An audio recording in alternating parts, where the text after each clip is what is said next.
We're going to start talking now about Lewis structures, and in particular dealing with Lewis structures of ionic compounds. Before we get into Lewis structures though, just a quick review. Remember, why do atoms bond? Well, atoms are going to bond because of the attraction between the opposite charged particles between two atoms. So the nucleus of one, we've got the protons, that's positive. The electrons in the other atom, that's the negative. And as those atoms get closer and closer together, that attraction is going to get larger. Bringing those atoms closer and closer together is going to lower their overall energy. In other words, make it more stable. When we deal with how do atoms bond, it's going to involve the transfer or sharing of electrons between atoms. And in particular, it's going to involve those valence electrons. Okay, so you need to understand what are valence electrons, what are the core electrons. We're only going to be dealing with the valence electrons. Remember, there are three types of bonds within compounds. We're going to have ionic bonds, which is going to be transfer of electrons. We're going to have covalent bonds, which is going to be sharing of electrons. Then we're going to have those metallic bonds, which are going to form that sea of electrons, where it's similar to sharing, but it's an extreme sharing. Also keep in mind then, when we have a metal bonded with a nonmetal, that's going to be electron transfer. We're going to get complete transfer of those electrons, and that's going to be ionic bonding. A nonmetal bonded with a nonmetal, it's going to be electron sharing, that's going to be covalent bonding. And then a metal with a metal, that's going to be that electron pooling, and that's going to be the metallic bonding.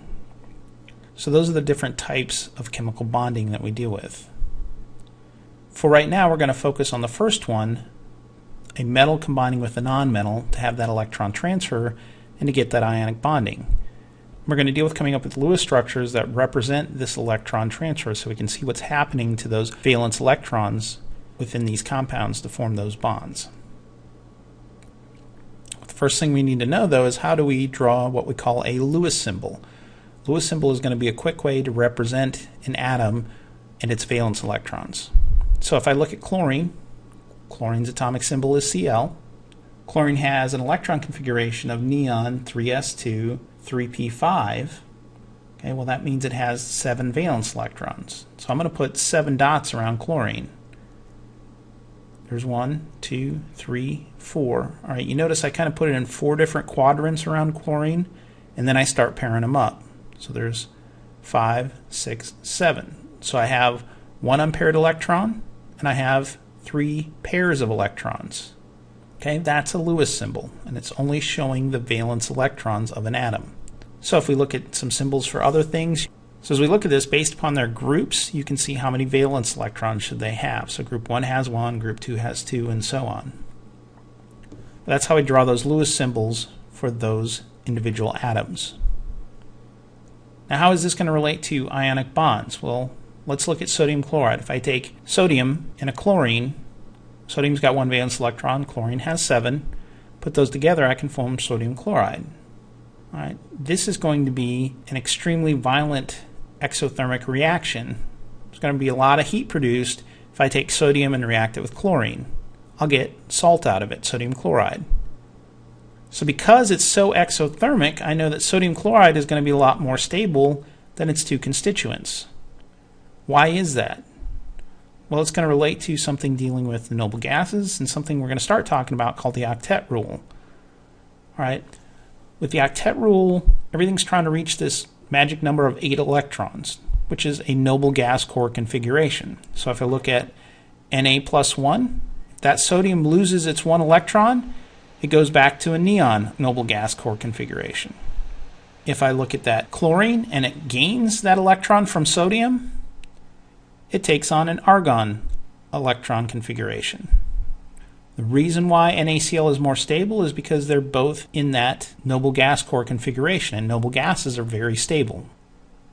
All right, so that's what we're talking about with these ionic bonds. So we get this complete transfer of electrons, we form the ions, then that positive-negative attraction is the actual bond we're talking about here with ionic bonds. This is a complete transfer of electrons. Okay, let's look at another example here. Let's look at lithium and fluorine coming together. All right, so if I look at it represented by electron configuration, lithium is 1s2, 2s1. We add that to the fluorine, which is a 1s2, 2s2, 2p5. What we end up with is we end up with lithium plus 1, which its configuration is 1s2, and F minus, which is 1s2, 2s2, 2p6. Well, what happened? Well, the 2s1 electron of lithium transferred into the 2p orbital of the fluorine, so that it ended up going from 2p5 to 2p6. All right, that's how we can represent this electron transfer. All right, we could also look at it as orbital diagrams. So there's the orbital diagram for lithium, neutral lithium. There's the orbital diagram for neutral fluorine. You can see I have an unpaired electron for the lithium in the 2s and an unpaired electron in the 2p for the fluorine. So what happens? Well, that lithium gives up its 2s electron and the fluorine gains it. So now all of fluorine's electrons are all paired up. All of lithium's electrons are paired up. That's why we have the Li plus and the F minus. Okay, so we can represent this through electron configuration, orbital diagrams. We can also represent it using these Lewis symbols.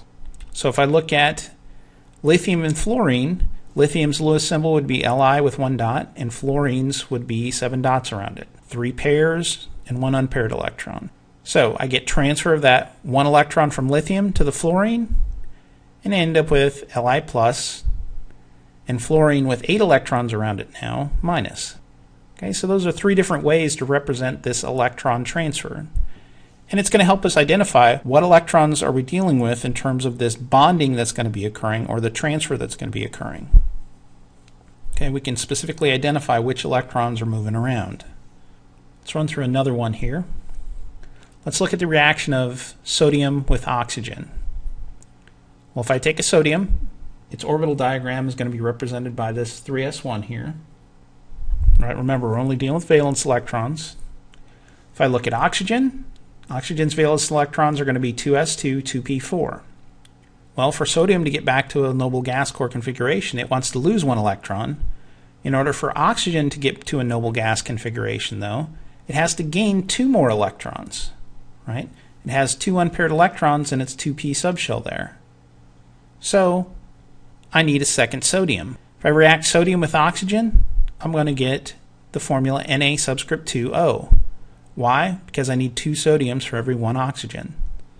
So that sodium gives up its 1 electron to the oxygen, and then the next sodium gives up its electron to the oxygen, and we end up with 2 Na plus ions and 1 O2 minus. Okay, that's the orbital diagrams. We can also look at the Lewis dot symbols here. So Na with 1 dot, we've got 2 of those. We've got oxygen with 2 unpaired electrons. So we pair them all up and we get 2 Na pluses and an O2 minus. Okay, so that's how we can use these Lewis symbols to represent this electron transfer. Now in terms of the actual bond itself, what's causing that bond? Well, it's that attraction between the positive charge and the negative charge of the ions themselves. And with ionic compounds, that attractive force is what's holding those ions together when we look at the solid. How strong they hold each other together, we can relate to something called a lattice energy. Right? Lattice energy is going to be the energy required to separate 1 mole of ions in an ionic lattice into its gaseous ions. So looking at sodium chloride, if I take NaCl solid, and I want to get that solid NaCl into Na plus gas plus Cl minus gas, the lattice energy is going to be 788 kilojoules per mole. That means in order for me to convert sodium chloride solid into its ions in their gas form, I'm going to have to put energy in. Okay, I have to put energy in to break that attractive force between the positive and negative. Now, once they're in the gas phase, though, and if I have Na plus gas and Cl minus gas and just let them sit, they're going to come back together on their own and emit energy. The amount of energy emitted is also going to be that lattice energy. It's the same amount, except it's going to be an opposite sign. Why? Well, because it's giving off energy now. So remember, those delta H signs are only telling us which direction the energy is going. Are we putting energy in or are we getting energy out? Okay, but that's what lattice energy is going to relate to. Now, where this energy is actually coming from, it's coming from this concept of dealing with a crystal lattice. And this crystal lattice is going to be a very ordered structure, a very ordered pattern of how these cations and anions arrange themselves to lead to the most stable arrangement for them. And this is just one example of a crystal lattice. There's lots of different ones out there, but this is a sodium chloride crystal lattice. So you can see here the Na pluses are the white spheres, the Cl minuses are the bluish spheres, Okay, and you can see the Na plus and the Cl minus are right next to each other, but you can see they repeat over and over and over again, where the Na plus is going to be surrounded by Cl minus, and the Cl minus is going to be surrounded by Na pluses. Okay, it's that attractive force, though, between the positive and the negative of those ions. That's what's holding this crystal lattice together. Now, that lattice energy then, because it's based on this electrostatic attraction between these ions, it's going to depend on the charge of the ions. It's going to depend on the size of the ions. Okay, so how large that lattice energy is going to depend on these two things. We can use an equation to come up with a way to explain that relationship, and it's going to involve something called Coulomb's equation. Coulomb's equation is basically going to state if I have an electrostatic attraction energy, that's going to be equal to K, which is some constant, times Q1 over Q2 divided by D, where Q1 and Q2, that's the charge on ion 1, the charge on ion 2. D is the distance between their centers, and K is that constant there. All right, the main takeaway message from this equation, though, is that my electrostatic energy is going to be proportional to the charge on my cation and the charge on my anion, and it's going to be inversely proportional to cation radius plus the anion radius. Okay, so the larger my charges, the larger that electrostatic energy. The larger my radius, the smaller that electrostatic energy. The other thing with this then is that electrostatic energy is going to be proportional to that lattice energy we were talking about. All right, so this is a way for us to predict expected trends in this lattice energy. So let's look at this graph here.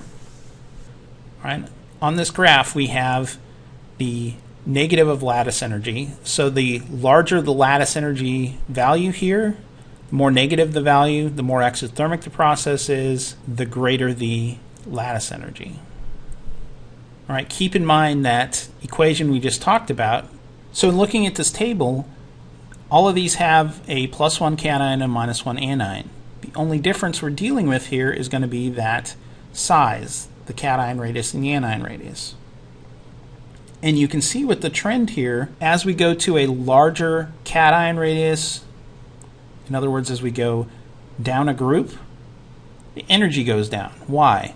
Well, because that D value, as we go down a group, radius goes up.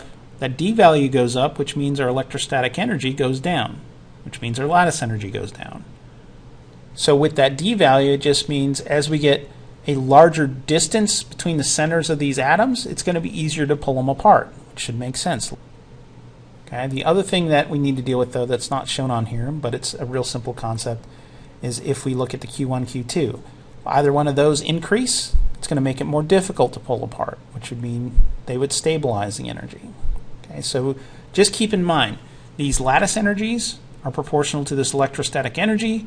Electrostatic energy is going to be proportional to the cation charge times the anion charge, and then the electrostatic energy is going to be inversely proportional to the cation radius and the anion radius. All right, and that's going to be it for the ionic compounds.